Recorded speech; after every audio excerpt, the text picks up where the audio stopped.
Salam sejahtera my boys and my student. Hari ini cikgu teruskan video part 3 berkaitan dengan unit 7 Berperi Kemanusiaan Pemangkin Kesejahteraan Global. So video kali ini lebih menjurus kepada ke arah peperiksaan SPM. So kita dah go through this chapter unit 7. Okay, antara nilai yang paling penting dalam bab ni ada nilai universal yang di highlight ialah kepercayaan kepada Tuhan, kasih sayang, kerjasama, kesederhanaan dan baik hati. So nilai ini mestilah kena ingat. So yang paling penting ialah kepercayaan kepada Tuhan dan kasih sayang. So kita dah go through dalam bab ni ciri-ciri berperi kemanusiaan. Apa dia contoh-contoh perlakuan yang berperi kemanusiaan. Cikgu bagi contoh hari itu melalui satu iklan berbahasa Siam. Itulah contoh-contoh berperi kemanusiaan kepada sesama manusia, kepada binatang, kepada tumbuhan, kepada alam sekitar. So ini adalah ciri-ciri dan contoh perlakuan. Seterusnya dalam bab ni yang paling penting dua benda poin penting dalam bab ni yang kita perlu ingat untuk peperiksaan ialah kebaikan sikap berperi kemanusiaan dan kesan jika kita abaikan sikap tersebut. So ini lebih kepada implikasi. So ini adalah antara perkataan yang popular sekarang dalam peperiksaan, suka guna perkataan implikasi. It's actually kesan jika kita abaikan sikap-sikap berperi kemanusiaan. So ini pun kita kena bukan setakat hafal, kita kena faham supaya kita boleh menjawab soalan-soalan yang boleh keluar dalam peperiksaan SPM dari berbagai-bagai situasi. Antaranya contohnya ialah penindasan terhadap rakyat oleh sesebuah negara. Apa dia kesan dia? Apa yang akan terjadi? Siapa yang terlibat? So yang kedua, antara soalan yang boleh keluar ialah rakyat negara yang mengalami kebuluran. Kita di Malaysia sangat bernasib baik. Ini bukan secara majoriti. Ada lagi orang yang kebuluran tapi bukan majoriti. Okay. Makanan eksotik. Makanan eksotik ni pun semakin hari semakin mendapat permintaan yang tinggi. Makanan eksotik daripada haiwan-haiwan eksotik. So haiwan ni dah hampir pupus, masih dibunuh untuk dapatkan dagingnya, part-parts organnya untuk dimakan. Okay. Situasi keempat, ini ialah pelarian. Situasi kelima ialah orang kata apa, berkaitan dengan development dan alam sekitar.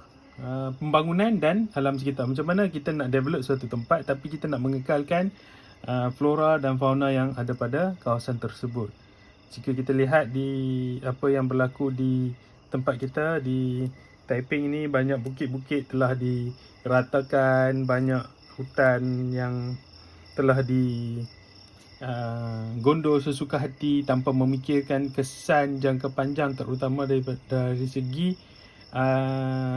banjir ataupun dari segi taburan hujan yang tinggi di Taiping. Tapi dalam masa yang sama kita abaikan benda tu dalam pembangunan, menyebabkan sekarang ni kalau hujan lebih lama sikit je, banyak tempat dinaiki air. Okay, yang seterusnya, yang keenam ialah tentang berkaitan dengan pekerja asing. Macam mana kita situasi yang keenam ni berkaitan dengan penindasan yang berlaku kepada pekerja-pekerja asing. Pekerja asing juga kadang-kadang setengah datang dengan tidak membuat kerja dengan produktiviti yang bagus. So ini situasi yang boleh kita bincangkan lebih lanjut, yang you boleh cari dan fikirkan tentang benda tu. Situasi yang seterusnya adalah tentang bencana alam. Bencana alam yang terjadi pada sama ada di tempat kita atau di kawasan-kawasan kejiranan, negara-negara jiran atau di seluruh dunia. Dalam textbook ni antara bencana alam yang diberi contoh ialah ribut taufan, gempa bumi, letusan gunung berapi, banjir. Yang selalu terjadi di Malaysia, banjir, kilat. Ini pun disebabkan oleh kita abaikan ekosistem kita. Kita abaikan kelestarian alam sekitar kita. Ribut taufan, gempa bumi dan letusan gunung berapi banyak berlaku di negara jiran kita, Indonesia.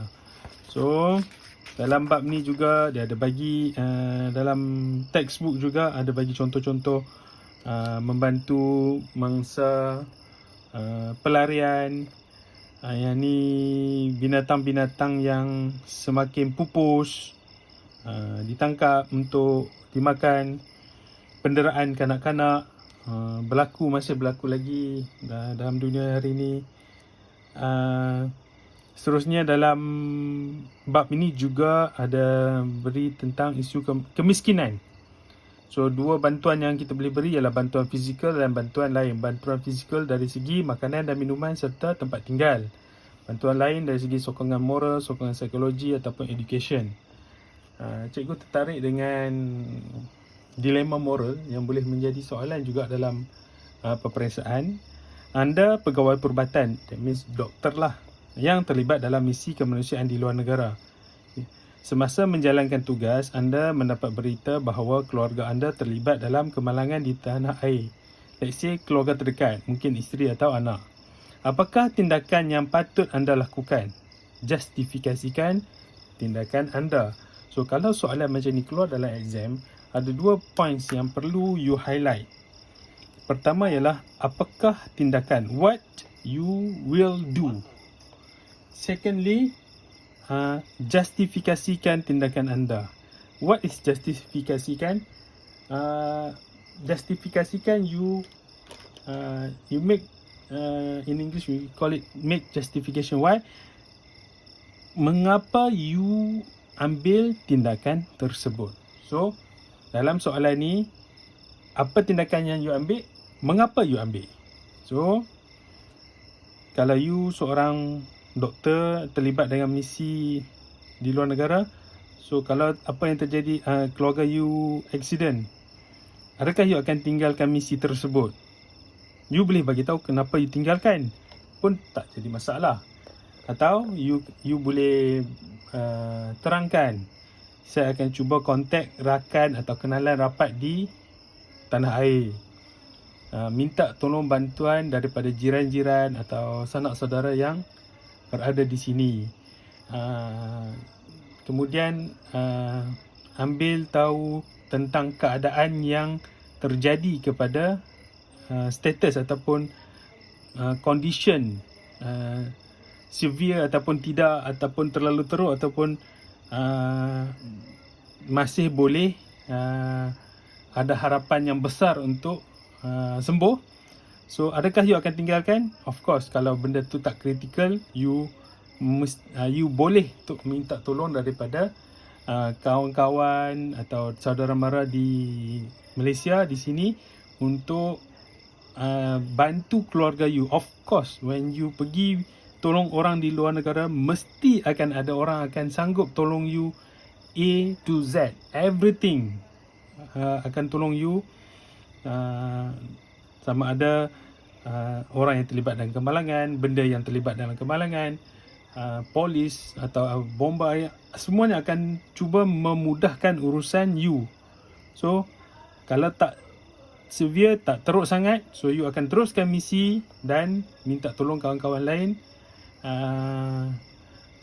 selesaikan masalah kemalangan tersebut, dan selepas tamat misi you akan balik jumpa dengan family. So, itu yang pertama yang terjadi.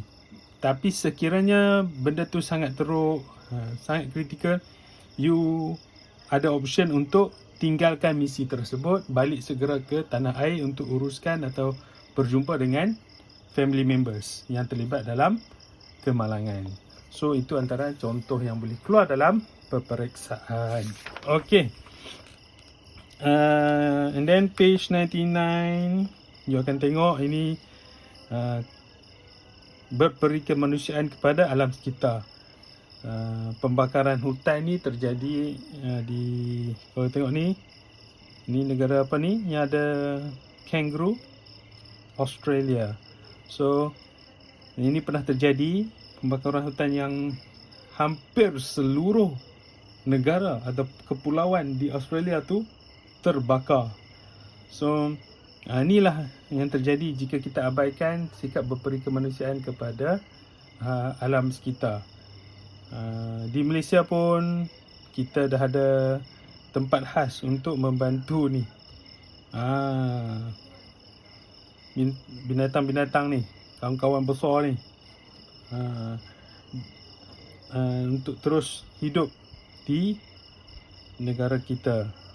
Kita mesti memelihara alam sekitar. Okey. Cikgu rasa setakat itu yang cikgu boleh bincangkan untuk bab 7 ini berkaitan dengan peperiksaan. Dan yang paling penting dalam bab ini ialah whenever you boleh buat baik, tolong buat baik pada semua orang walaupun kecil. Sekian, terima kasih.